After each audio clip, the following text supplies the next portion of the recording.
All right, welcome to Right On with John Crane. I hope you guys are doing great. And I'm going to call this video Champion Blower and Forge Post Drill Press Part 1.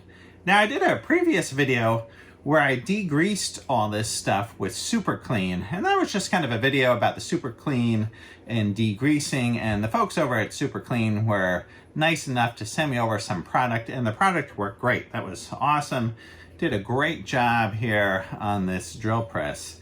And then from there, as you saw in the beginning of this video, I soaked all these parts here in Evaporust. Now that's a great way to start off the process here. I didn't get the big body of the post drill in there because I don't have a container of Evaporust big enough to soak this whole thing in here. Now this is a project, boy, I got this post drill press here, I don't know, 6-7 years ago. I got it at a local auction with my stepson Lucas. We picked this up and I started taking it apart, and then I never got it back together. You know, one thing led to another, jobs come in the shop, I actually moved shops, and right, so it's just been in a box in pieces. And so putting this back together is actually going to be a little bit of a puzzle. So I like puzzles, right? And so I'm going to have to reassemble this, try to think back of how this thing was put together, assembled. There are some pictures online, but boy, there are so many different models of this drill press, this Champion Blower and Forge company, right? That's Henry Kuiper, and I'm going to take you right now and show you a little history of the company there of Champion Blower and Forge. So let's check this out. All right, the year is 1874, and a young 16-year-old Henry Kuiper from Lancaster, Pennsylvania. The story goes he was a man of proper wit and adventure, suited to the workshop. And one day, he's watching his local blacksmith. Now, the blacksmith is shoeing his horse, and Henry is watching him there. And Henry is not just sitting idle there. He's watching the blacksmith in the shop, and he's noticing that the blacksmith is pumping the bellows an awful lot to keep the fire stoked for the forge. Now this forge is in the coal, which is then heating the steel, so the blacksmith can shape the horseshoe for his horse. So that gets the wheels turning for old Henry. And Henry goes into his workshop, and not too long after this incident, Henry comes out with this. Now this is a rotary blower. Now Henry's thinking, just like the momentum on a grinding wheel that you would sharpen a knife, he wants to take that momentum and put it into a blower that would then stoke the fire on a forge. Now this is a great invention, and this revolutionizes the blacksmithing industry. Here is the famous 400 Champion blower, one of the most popular products put out, Champion Blower and Forge. And you can see this gearing here. See, actually evolved to the gearing for a drill press. Here is one of the first drill presses that they made. Very simple gearing. By 1875, just a year after watching this guy put a shoe on his horse there, he creates the company Champion Blower and Forge. And this company really revolutionized the industry here, making drills, forges, all kinds of products. Just imagine getting one of these post drills in your workshop where you were used to punching holes through steel, you know, with a punch at the forge there. Now you got this drill in your workshop. What an amazing thing. So they start making these in all kinds of sizes, not only hand crank drills, but ones that will run off of a line shaft, and just amazing, right? You all know these Camelback drill presses.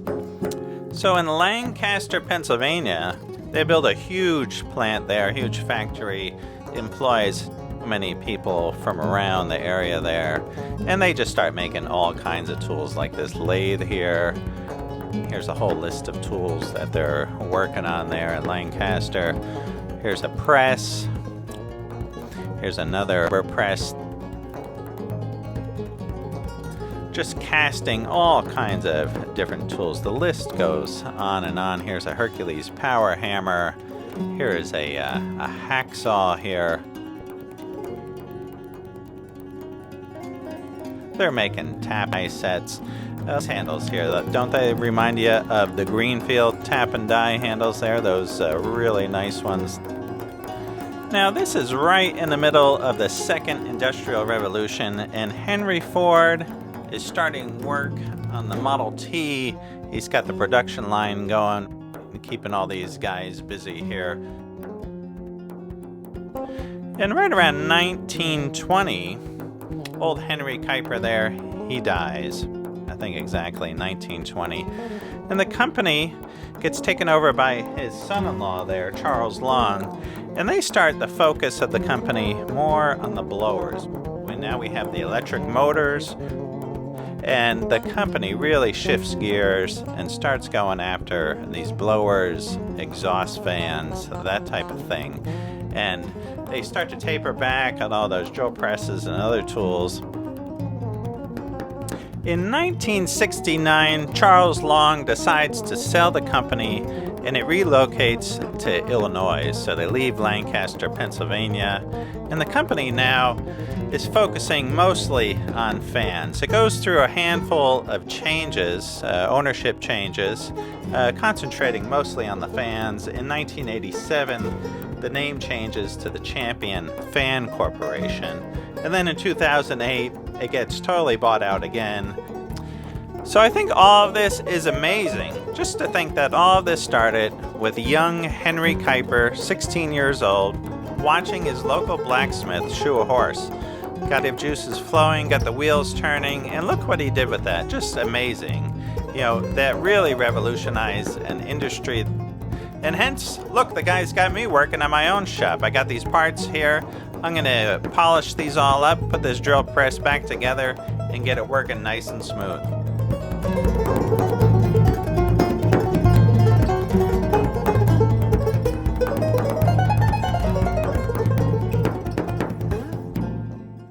All right, old Henry and his horse there, right? That's pretty cool. I like stories like that, right? Henry sees this guy putting a shoe on his horse there, the blacksmith, right? And he goes right to work. Vision, plan, and action, right? He's making something happen.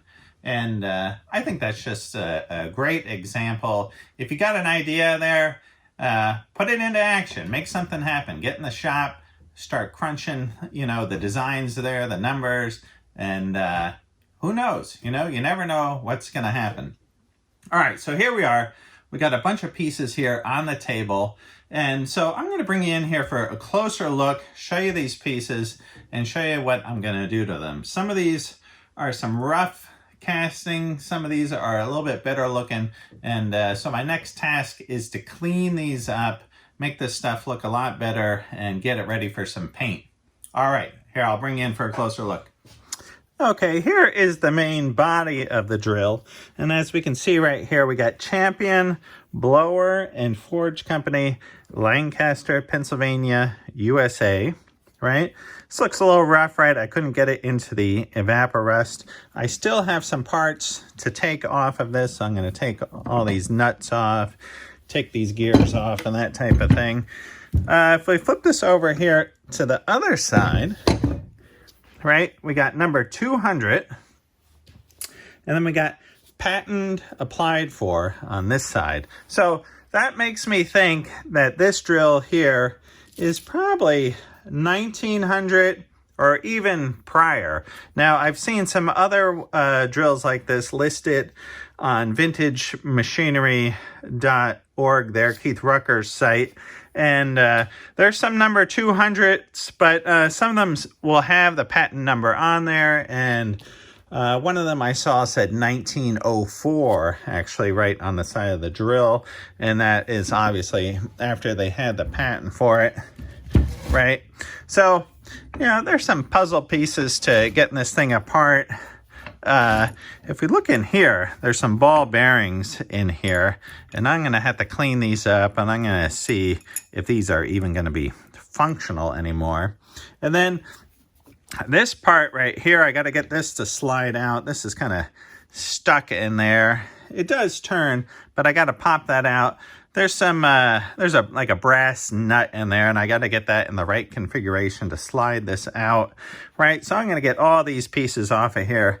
And then what I'm going to do is I'm going to start cleaning up all these casting marks, even on the back here, right? If I flip this over, see where these casting marks, the seam here comes together.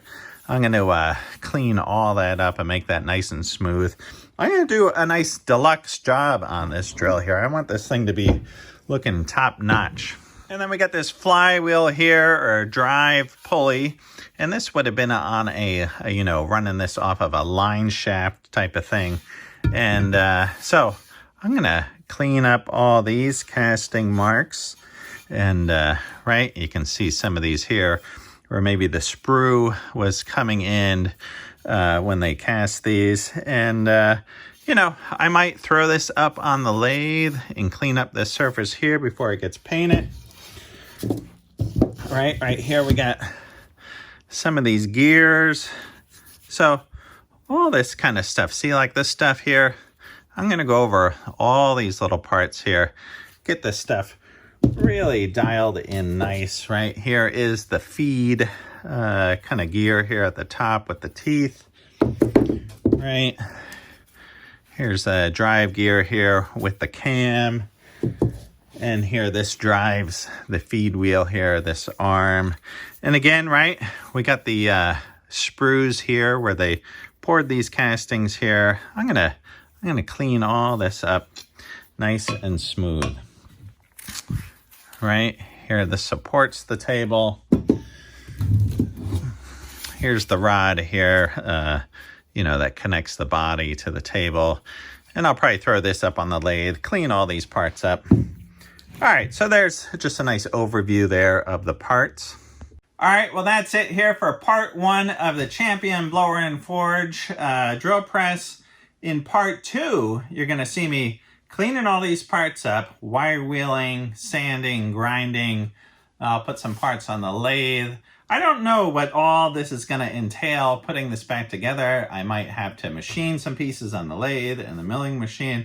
We'll see how this goes, right? So I'm going to take my time here, though, and do a really nice job on this drill press. I want this thing to come out top notch. So this is going to take some time to do this. And at the same time, I got other jobs that are coming through the shop here that I have customers, right? Projects I got to get done for other people.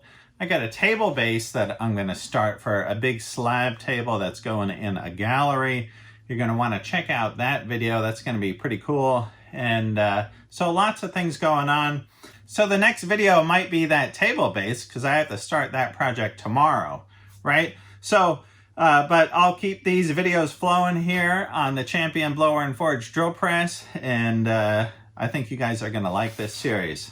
All right, don't forget to go out right now and support some of your local people there that are making crafts and selling things and have services. Some of these people might be struggling right now, and give them a hand, especially some of these restaurants out there. Maybe go grab a pizza or a sandwich from these restaurants that are really struggling right now. So, all right, I hope you guys are great, and I'll see y'all soon. All right, right on.